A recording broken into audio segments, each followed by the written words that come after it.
why rural? Why now? Why are we talking about this? And I think to give you a little history, why the panel, why these people, why the COT? So under the guidance of Dr. Bulger and Dr. Kirby, really noticed that there was this lacking of representation for rural care. I think you heard today, it's all about inclusion. And what we found is that there's a lot of things that occur, specifically in a COT. We talk about rural, we talk about care, but we don't really have the representation. The people aren't there at the table. So how can we say, hey, this is how you should do things? Just take our word for it. It'll be awesome. And the way that really kind of shined on me is this is my almost 12th year in the COT. And one of my mentors, who's the chair of the rural committee, Dr. Civil, a while ago, we had an interesting conversation. We said, oh, we're in the rural committee. Anyone who's a level 1, raise your hand. 3/4 of the room raise their hand. So okay, anyone who's a level 2, raise your hand. That was the last quarter. Anyone who works outside of a major trauma center, raise your hand. Out of 50 people in the room, not one. But there we were, talking about how rural care should be provided, which is an interesting conversation. So at the time, when we were in this room 5-6 years ago, we noticed this deficit, and Dr. Bulger and Dr. Kirby's picked up on this. And through that, what we've decided is we needed representation. How do we go about that? Because in the rural setting, for those of you who work there, sometimes, and a lot of times, it's not the trauma surgeon who's driving this. And we're not trauma surgeons, we're general surgeons. We're doing a lot of other things. So under their guidance, we developed the Rural Advisory Council. And what the Rural Advisory Council is, and it's expanding, and there's a lot of things interesting going on in rural, and we could talk about that at a different time. But we brought together about 15 to 16 people that have a broad representation in the care of the injured patient in the rural setting. And this is a prime example of what we see here today, and I'll let them introduce themselves. But it goes across the spectrum. It's surgeons, it's nurses, it's EMS, it's state level providers that really now give us our input. So there are sounding board. So they're the people we're asking for. That's who we're bringing it to. So that's what we're here to talk about today. So I'll let the panel introduce themselves, and then we'll kind of go from there. Let's push the button. Good morning, everyone. My name is Alyssa Johnson. I am the trauma system manager for the state of Montana. I've been an ER and trauma nurse for about 23 years, and in my current position as the state manager for a little over 10. I am in charge of trauma designations, primarily for level 2 through 5, 5 being our largest cohort within our state. And just recently, as is last year, we did get our first level 1 within the state, and I think just got our second level 1. I also oversee our state trauma registry, our statewide injury prevention program, as well as I'm the PI on our Montana violent death reporting system.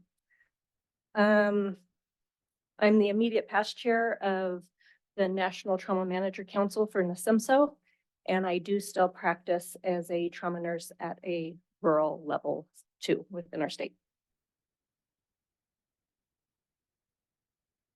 Hello, my name is Jennifer Chastek, and I am a certified registered nurse anesthetist. I am on the Rural Advisory Council as a liaison from our organization. And I provide anesthesia care, including trauma support, to several level 4 hospitals in northeastern Iowa. And through that, prior to that, I was an emergency room nurse in a level 2 trauma center where I became an ICU nurse and went to school. So I've seen trauma care at different levels, and it's helped influence my passion for ensuring that we still provide excellent trauma care even when we might have. Good morning. I'm Matthew Shepard. I'm a trauma and acute care surgeon from Napa, California, at the Queen of the Valley Medical Center, which is a level 3.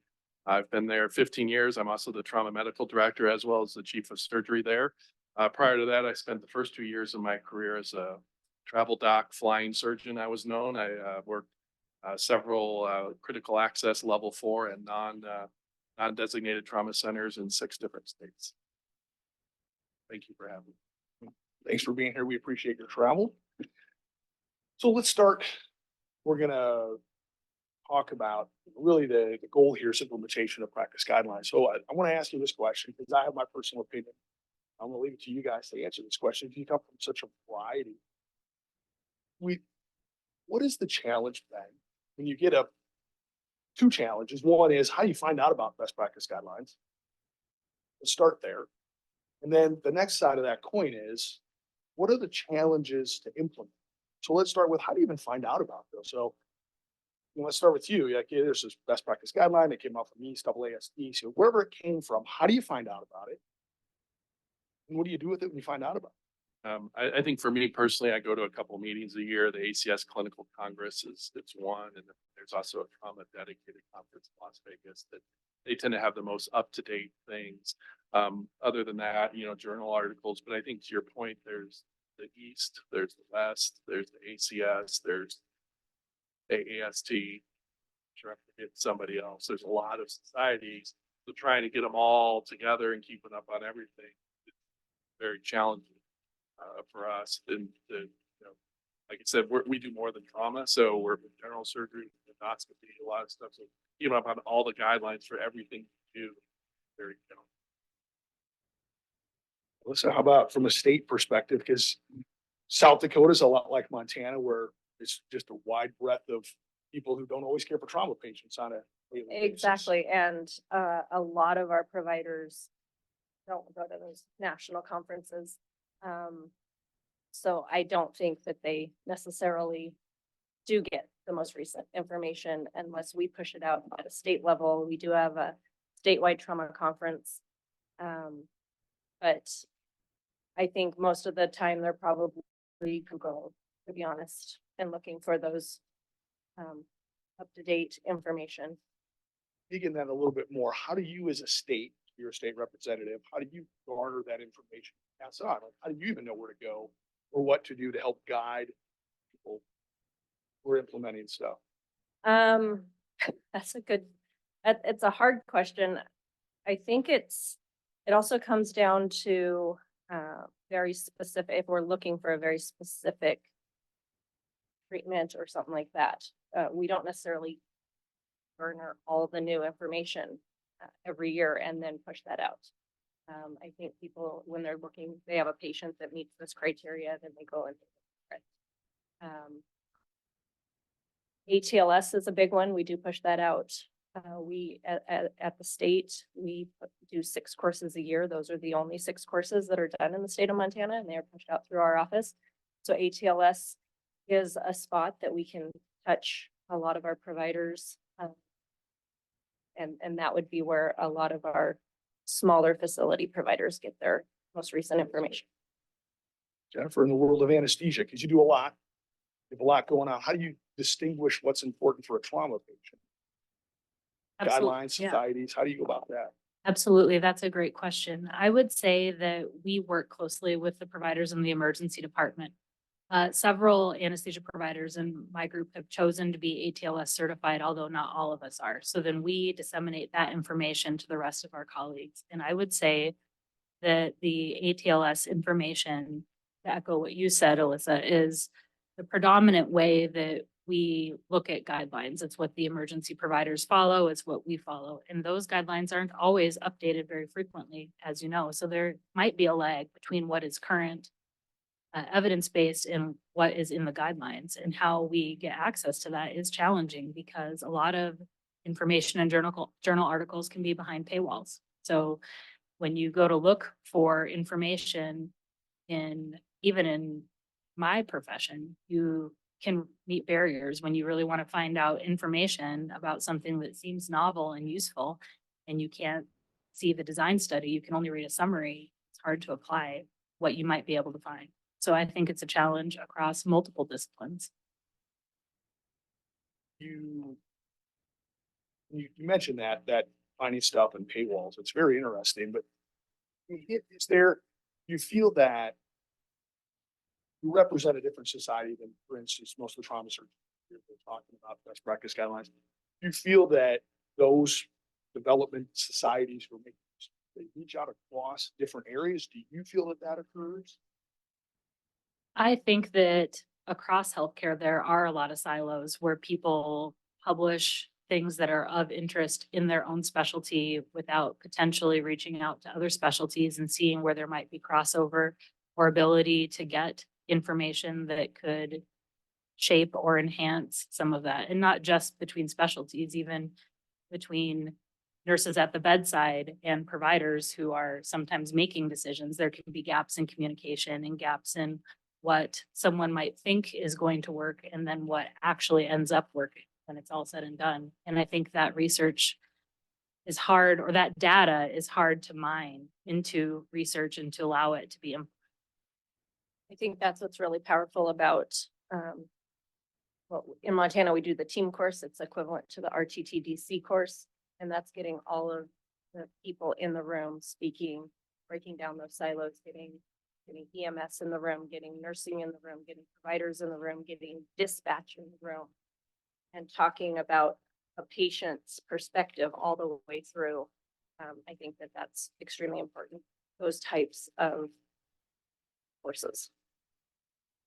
Matt, we had a conversation earlier, so it's a loaded question. Oh, No, what we talked Sounds like a about, test. no, we talked about, there's a difference when we talk about implementing something, right? And implementation is a challenge. Right. How is implementing at a low resource facility, just being honest, usually a lot of places where we work, low resource facilities, we don't have endless amounts of anything. Not that anyone does, but for instance, we clearly don't. How does implementing guidelines, do you feel that they're applicable to you and for the patient that you're caring for? And how do you work through that process? I think one major difference, that I noticed, I trained at level 1 in San Antonio, where the trauma surgeon, the trauma team, the trauma residents manage in a rural setting in the ER position. That's the first one that's there. And all of our trauma activation, the ER doc's the first one there. They're doing all that stuff. And so my guidelines from surgical societies and their guidelines from ER medicine may be very different. So that's, I think, one challenge is consolidating of what is our institution going to do best, because again, in a larger trauma center, you might have somebody that's dedicated to trauma. You might have a senior resident that's the first one there on every patient and does, surgery stuff to the trauma patient. For me, half the times I'm in the OR doing some other thing when that patient rolls in. So, the ER doc needs to be up to date on what their guidelines. And so coming together is really a challenge. I think the other thing in, one of the resources that one of the challenges we have, like you mentioned, is time. A level 3 center surgeon isn't there within the surgeon's there within the first 30 minutes, not always right there. It takes longer to go to CAT scan, it takes longer to get blood. So having guidelines of what to do while you're waiting for X, whether it's the scanner, the OR transfer, because a lot of trauma patients transferred out of rural centers too, right? A lot of rural centers don't have angio or whatever. So what do you do with that head bleed that, their mental status is declining, you're intubating them? What do you do till you get them to the place that does have them? So I think those guidelines are very helpful. So that's an excellent point. You rug me right to where I wanted to go. It's like we set that up. How do you feel that the guidelines now, because there's obviously super smart people develop guidelines that are clearly best practices for patients, but we really struggle with applicability. What's the best way to consider approaching that? Is it, for your instance, hey, we need separate rural guidelines and separate discussion, or, hey, we need a caveat at the end of this guideline to talk about, well, if I don't have this and this, because if you're looking for how do I apply what I need to do, and I'm trying to push that guideline forward, it's like, okay, you're going to do massive transfusion. Like, oh, that works great for my 3 units and I'm done. How do you propose moving forward when people are struggling with these, constructing these awesome guidelines? So are great, right? How do we make them applicable to where you're at? Is it a separate guideline? Is it an addition to a guideline? Is it an addendum? Is it a different book? I don't think there should be separate guidelines, because I think from a patient perspective, they deserve the same care forever. I mean, if you get shot right here in downtown Chicago, or if you get shot where I live in Napa, or you get shot wherever, I think you should be managed the same way. Shot in the abdomen, go to the OR, you get laparotomy, hemorrhage control, plug the holes, damage control if needed. So I feel like having separate rural guidelines is probably not the way to go on that. It's my personal bias. I think, we have to come up with something to make the care more standard. And again, like at our institution, we know what we can do, we know what we can't do. So when you recognize, oh my gosh, this patient has an open book pelvis fracture, time to transfer right now. I mean, we can make that call within 10 minutes. So I think it's being more efficient with the patient, know what you can do and what you can't, so that You don't want somebody sitting somewhere needing resources that you don't have. because you're- you know, Dr. Pearson, we all can I know interrupt that. real quick? For our remote colleagues, can you guys become best friends with your red light? Can you bring that closer, get your spit on that microphone and make it so our colleagues can hear? Thank you. Sorry about that. So when I listen, then we're gonna come back. So how do you feel from a state perspective, implementing guidelines or working through best practices? Like, I know, for instance, like North Dakota and South Dakota, we have kind of best practice guidelines together to kind of help out with that. From a rural perspective, especially in the state of Montana, congratulations. Second, level one, we only have one. So how do you find implementing that? You know, you're looking at these guidelines, you say, okay, we want to make those fit, because this is best practice. How do we do that for a state that has a majority of 4s and 5s, and a lot of people only have 5s, we have 5s. It's the lowest of the low, right? And limited resources available, field hospital. So how do you struggle with that? Like, how do you work through that process? Well, also to go back to what Matt was saying, in our 4s and 5s, to be fair, we don't have emergency physicians. Those are not the first people touching a provider or a patient. These are advanced practice clinicians that are touching a patient first and foremost. So I think when we're implementing, and as this group thinks through things beyond making allowances for those limited resources that we don't have OR to go to. We don't even have a team, an EMS team that we can amass. Interfacility transport is a huge issue in our state. It can take hours to even get a team ready to transfer them down the road, which might be 3, 4, 5 hours. But beyond making allowances for that, I think we need to account for the clinical skills gap through like additional support tools, simplified protocols, customizable to the local resources and the local staff competency, and then remote specialist involvement, whether that's telemedicine or something else. But we have to come up with a way to bring it down to that level, because it is the gap is totally different between rural or urban Chicago and a tiny town in Circle, Montana.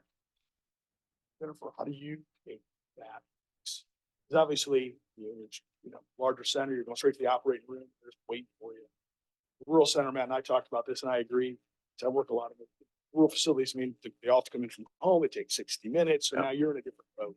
Well, how do you take those guidelines, work through, or what you see as a deficit or opportunity for improvement, and what you struggle through the anesthesia process? Sure. So at the facility where I do call, we're always available to the emergency department if they need us. Some of the facilities where I cover, we're not right there. So there can be gaps as have been identified.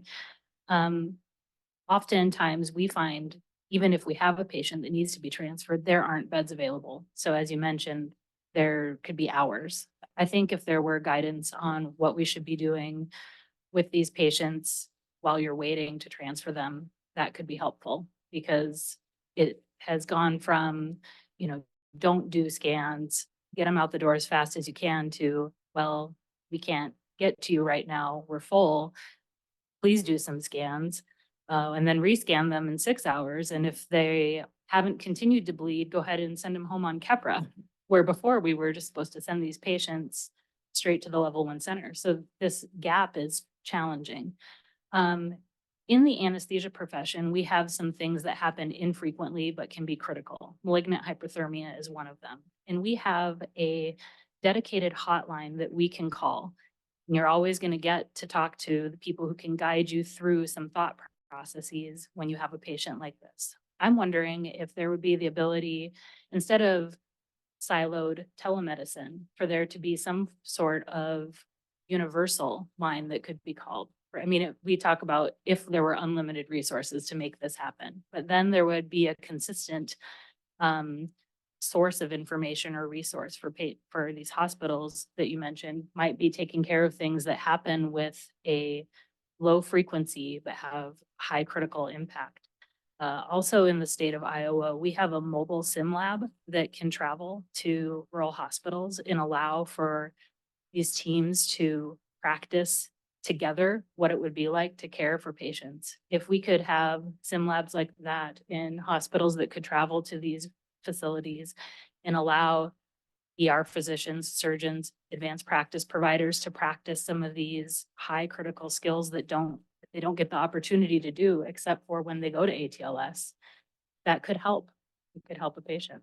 You mentioned, took the words right out of your mouth, infinite pot of money. If you had an infinite pot of money, let me know how that goes for you. But if you get one of those, what would you see as one of the guidelines? You're like, okay, I can create any guideline I wanted to that's not in existence, really help me out, and the cost is off the table. You mentioned specific care. You made some people smile and said about it. You mentioned that. What other things would you see? All three of you, you say, hey, I can do anything I want to do that would help my life better in a rural facility. Money's irrelevant. I need a guideline. I need some guidance on something that's practical. What would that Well, Jennifer mentioned, telemedicine and kind of an all-encompassing. I know a lot of our facilities use something that you have in South Dakota, Avel telemedicine, and they have it on the wall. It's kind of a oh crap button, hit it, and up comes an emergency physician and nurse out of Sioux Falls, I believe, South Dakota. So you would see a best practice guideline about how to utilize that best. And I was going to say, what I would like to see in there is that you must use the provider. We see it a lot. They use it for documentation to record the trauma resuscitation. And then there's an APP there that doesn't ask a provider to come on and help guide the care of the patient. And every designation that we go out and we see that, I make the recommendation. Why aren't you using the provider? You're paying a lot of money for someone to document for you. So clearly some guidance around utilization of telehealth or potentially teletrauma in the setting of a rural place, some guidelines around that. After you look like you got something. I agree, obviously being able to reach out and get help is one thing. I think it's just a very simple, easy thing is, blood products is always a challenge and if you have a sick trauma patient, that's what they need first and foremost before you start talking about angio, OR, whatever, like having, consistent guidelines of, I've been places where they don't have a massive transfusion protocol or they just sort of wing it on. All right, we've given 8 units of red cells, but we haven't done, I've seen those. We call it a rapid transfusion because they have 2 units. That's it. Yeah. If they have that. We Yeah. have a lot of facilities don't have any blood. Yeah, and so I think, or how do you, or like, I've been places too where they reach out to a neighbor hospital, like, hey, we have a sick patient, can you send blood out, or they have some weird antibody, can you send something back? Had those collaborations too. We've had stuff flown out for people to have some kind of antibody allergy. So I think that's what does the trauma patient really need the most if they're sick? That's probably one guideline that they would definitely.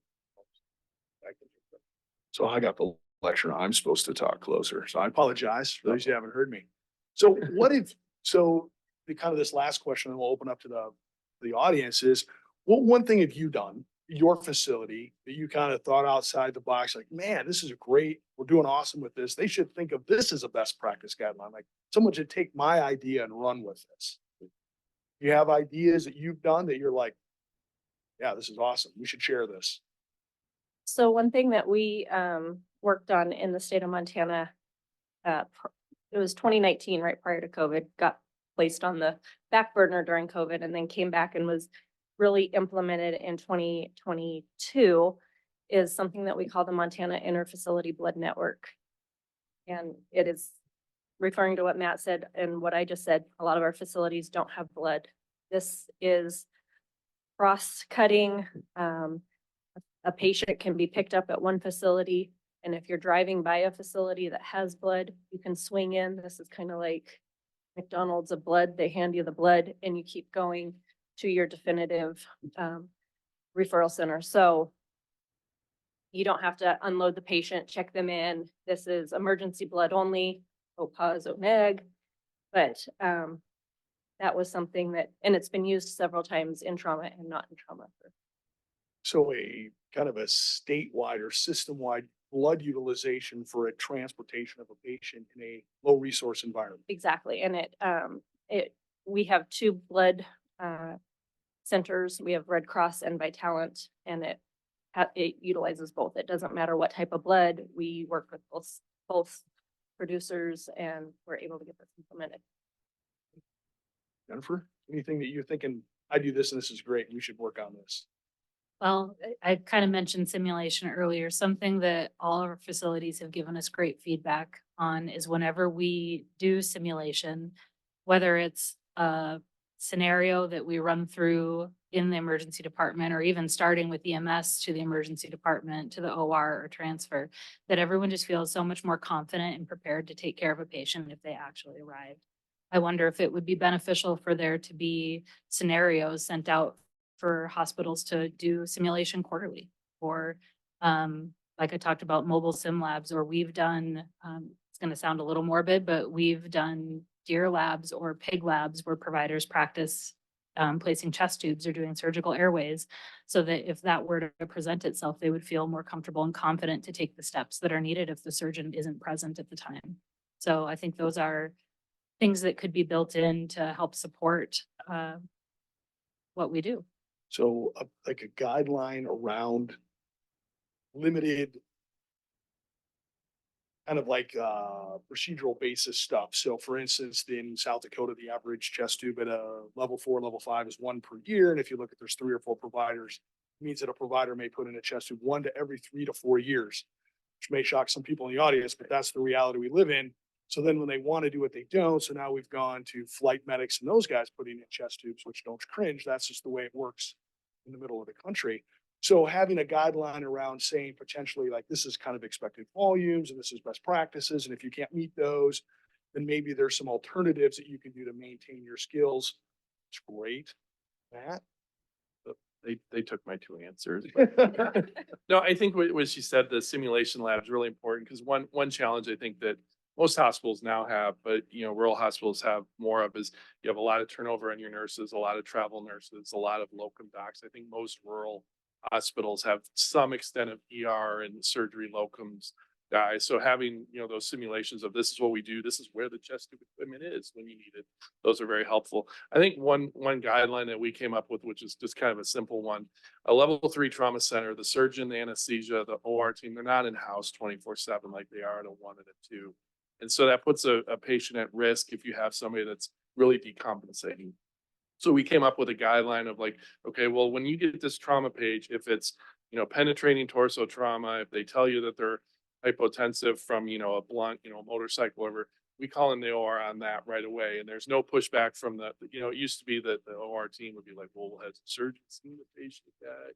And all these delays in getting the OR ready, because that's like, a really easy thing to do, but you don't want to call in your OR team every time, because then if you don't need them and you send them home, that can be a financial issue. That leads to, burnout amongst your staff. So coming up with a very simple protocol of when do we call in the OR before this, I'll call them in my car. I'm like, I'm coming in, get the OR in. We have a gunshot wound that we can get what used to be an hour from arrival to incision down to like 25, 30 minutes. And so just something really simple like that, again, a university, you take for granted that the OR team, you have a dedicated trauma room probably, but like for us, we don't have those things, but we still get those sick patients. We still get, motorcyclists that flip their bike and crash their spleen and stuff. So you need to be able to have a system in place to get some of those just really sick patients in.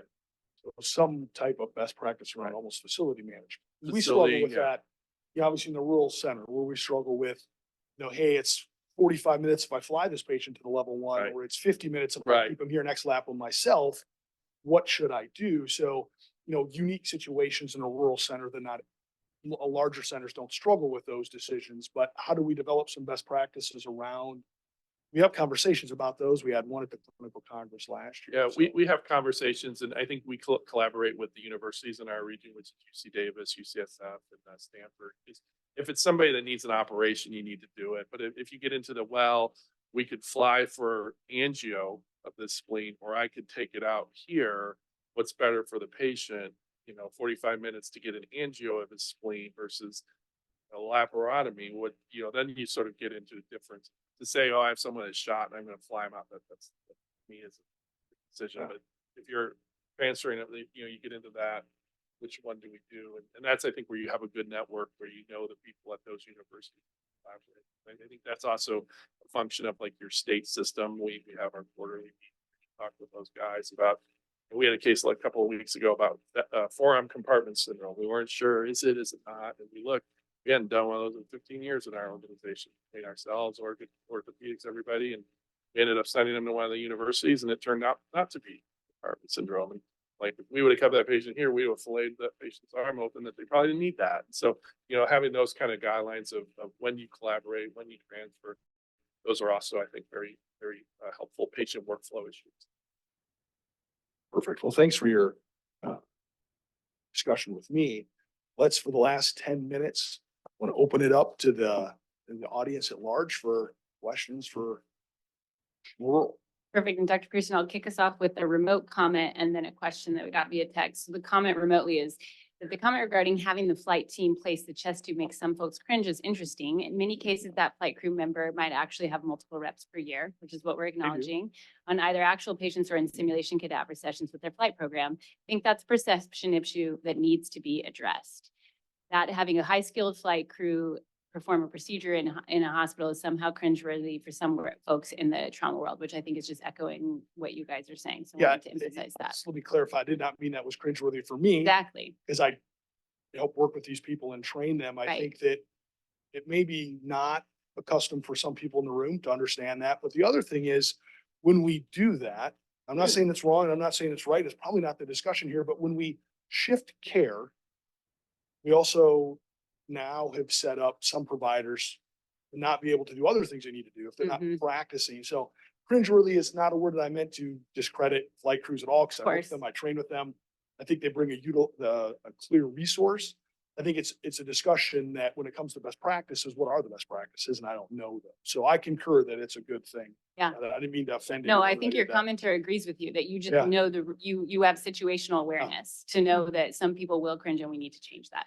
I think the that to echo that, when you're in a place with limited resources, you want the providers that you have to be able to practice to the full scope of their practice, Mhm. because that is what is going to improve patient care opportunities. So when you have paramedics or flight nurses who are confident and comfortable doing that skill, you are avoiding a delay in care by allowing and encouraging them to do that. And So you kind of loop that around. You say that should there be best practices set on expectations for people working in the ER? We've struggled with that in the rural states to say that if you're working in an ER, whether you're a family practice provider, whatever you are, as a rural provider, I know the term is not great, but practitioner, physician, surgeon, we've discussed that. Should there be some best practice guidelines that these are things you should be able to do if you're working in those facilities? I don't know, but I mean, that's when you think about, when we're looking at best practices, where does that all fit in? I know it's complicated, so, but that is part of it that has to be thought of. Perfect. And then to lead with a question from in the room, for the panel, are there injuries or traumas that you see regularly that are not addressed by the commonly used guideline? Just an injury pattern that you go, oh man, here's a gap. Montana mimics the rest of the state. I mean, falls, geriatric falls are a huge issue, motor vehicle crashes. And then one population that I haven't seen mentioned that is higher user of our trauma system in Montana is our American Indian population. They're a very small percentage of our population. They make up 7% of Montana's population, but they are a higher user of 11% of our injury mortality. And from those reservations, we do see a lot of penetrating trauma that comes from them. I think falls off ladder are coming more frequent to us, and falls off ladder for people who maybe are a little too old to be on the roof or whatever, we're seeing a lot of those and a lot of really bad injuries too. So I think if you mentioned a mechanism, I could think like 4 or 5 of our really severe traumas in the past month or so have been falls off ladders and patients that are, 80 plus years old and on blood thinners. And I don't know, like maybe they need a little more education, or their injuries are very, so we had someone that had a fatality from falling off a ladder. And it seems like something that's maybe a little bit more preventable, like somebody wants an injury prevention project. Yeah, falls off ladders Yeah. on anticoagulated patients where there is no reversal agent. So, do we need crossover with primary care discussing perhaps maybe more Watchman devices and less of these long-acting, non-reversible anticoagulants? We see a lot of UTV rollovers in teenagers that have been catastrophic, where people have been unrestrained or not wearing protective equipment and they get pinned, and it's a long time till they come in. It's been really devastating in some of these communities, these young teenagers. I would say the UTVs is a huge area for us. I mean, I think it used to be, we used to talk about, if you see the rural trauma team deck, it's the horse, kid on a horse, and everyone's, oh, that's horrible, a kid on a horse, like, well, that's our life. But it used to be the single most, mode of transportation mile per mile for injury was a horse, and now it's clearly the UTV. Bar none, especially in wide open areas. We have UTV arms, we call them, and all sorts of injury patterns. So They're we- very we see a lot different of than it's very different than an MVC. oh yeah, clearly different than an MDC. Horsepower to weight ratio exceeds anything that it's like a rocket ship. So we see a lot of those. And kids, a lot of kids driving things they shouldn't be driving. But A lot of rollovers and they're hot, so they have burns associated with them too. So it can be a challenge because most rural centers aren't very, you don't see burns frequently. Mental health, we don't see that a lot. And so when you have like, a suicide attempt and a trauma, I mean, we had somebody who put a knife through his chest, and we can do the thoracotomy and take care of that. But then when you get to, okay, this is his second suicide attempt in 6 months. And what resources are there for mental health in rural? Because there's very few psychiatrists or any kind of thing, but Mental health is a huge. they're huge associated issue. with trauma patients a lot more than I guess I originally thought when I started my career. if you bring up gun violence in a rural facility, Right. it's suicide attempts, bar none, hands over, wave vest. So it's a different injury pattern when it comes. Right, to it's suicide or firearms. it's drug gang kind of thing, and so those are the real problems. It's the mental health. That's questions. We'll open it up. Take it up first. Thanks, Mike. Appreciate you all being here. What I'm struggling with is I see where Mike and Matt go to for their stuff, their CPGs and those type of things, national meetings, online stuff. But we have two nurses representing up front, one advanced practice, one TCRN, CEN. How do we combine the stuff you're looking at from a nursing perspective, because you're the first ones touching the patient, and what the physicians are, whether it's EM, surgeons, whatever, because to me, I'm sensing there's a disconnect. I mean, your societies, your certifications are saying, we do it this way, whether it's a TNCC course or TCRN course or TCAR course or whatever, they're in essence giving you practice models or guidelines. But yet, are those incorporated into the big society ones or the national guidelines? And are those national guidelines, I don't want to say over your head, but are they not really hitting on the things that you all need in that first 45 minutes where you're waiting for a surgeon to come in, or the family practice physician that's backing you up is coming home from home in? Is there a perceived disconnect? And what can we do nationally to fill that gap or tie those disconnects in or augment the ones that we have? I think that's why I mentioned the RTTDC course, or what in Montana we do the team course, because we do need to break down those silos. What TNCC teaches is a little different than ATLS. I mean, just different focus. ATCN is great because that does also connect with ATLS, and you have nurses and providers in kind of the general same area. But we do need to break that down and get everyone in the same room talking the same thing and really truly focusing just on the ABCs. Really kind of hear what I'm saying is, how do we make guidelines applicable across the disciplines? Not just centered, focused on surgeons or what, even if it's nurses center, how do we collaborate to make it more of a systems almost? Interesting. There's a whole bunch of questions. We'll start on the right side. If you just want to introduce yourself. Hi. Hello, Eric Van Eaton, trauma surgeon at Harborview Medical Center in Seattle. I just want to springboard on Dr. Siggrave's question. The second part about, could guidelines be universally applicable? My question is, would rural providers hear about a really easy to use and compelling set of trauma care guidelines and say, oh my God, here come the cities with their level 1 trauma centers trying to tell us how to practice medicine. They have no clue what it's like out here.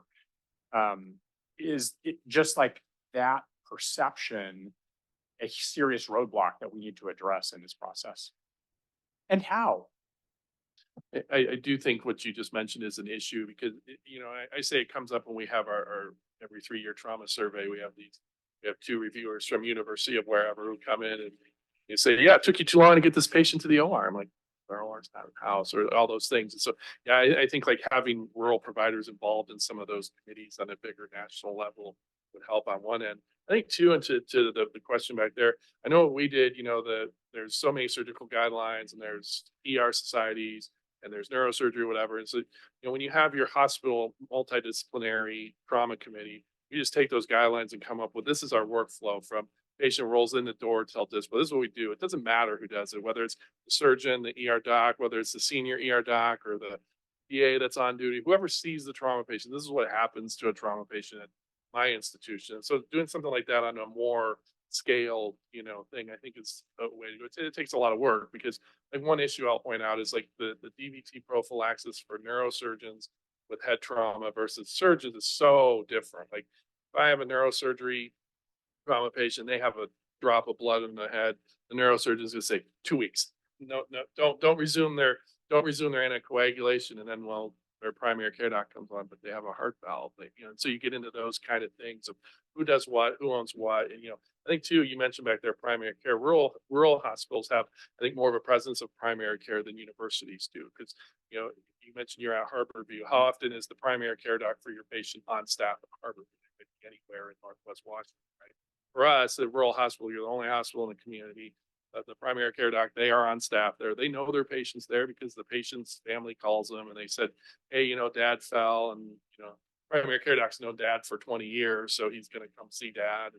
So you have to deal with those, multidisciplinary things of ER surgery, specialists, orthopedics. Orthopedics never want headsets on, right? So you're trying to juggle all those things. I think ultimately at our organization, we come up with, well, this is what our guideline is.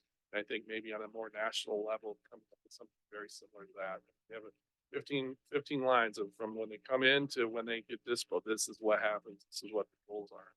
Having a very simple blueprint that could be given to everyone that isn't, I have to go to journalofwhatever.com and pay $800 to download it. Something really simple. I also have do all the money think in the that world. working, especially in your rural states, working with your state, there needs to be more collaboration with my counterparts across the country. I have every email address and telephone number to every trauma coordinator and every trauma program manager in my state. We go out for beers, we hang out. That's what happens in a rural community and in a rural state.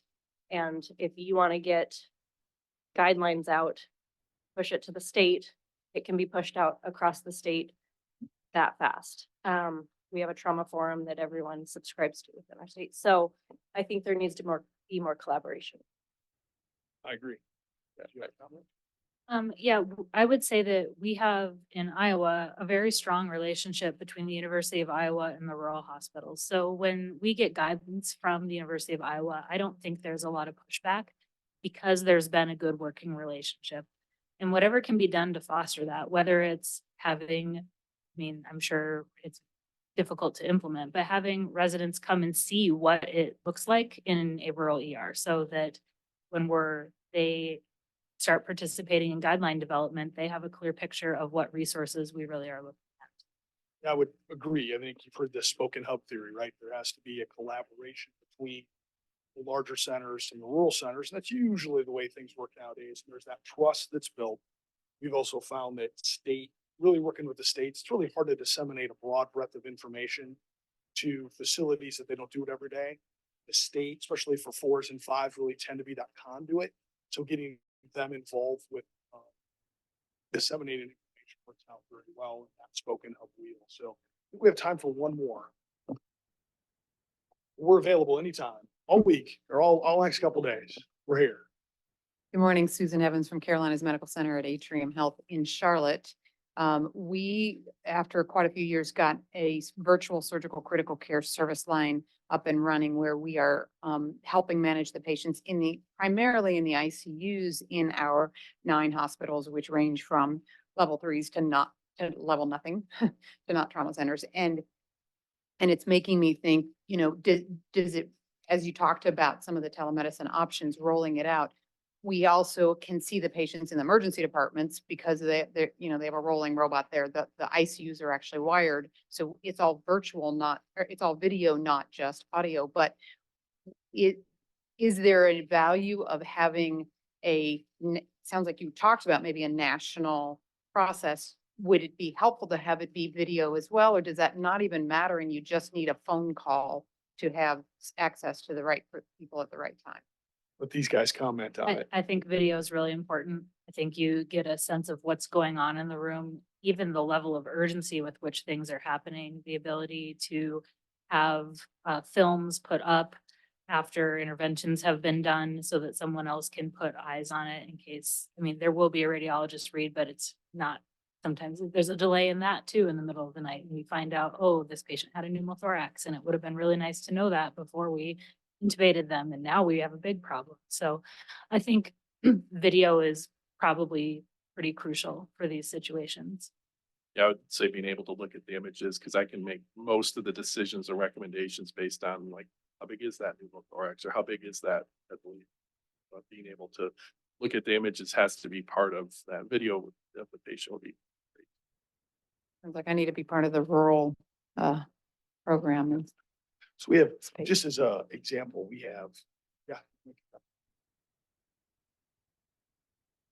Chris Kang, an emergency physician, just to build on. There are examples where I think telehealth with video and audio can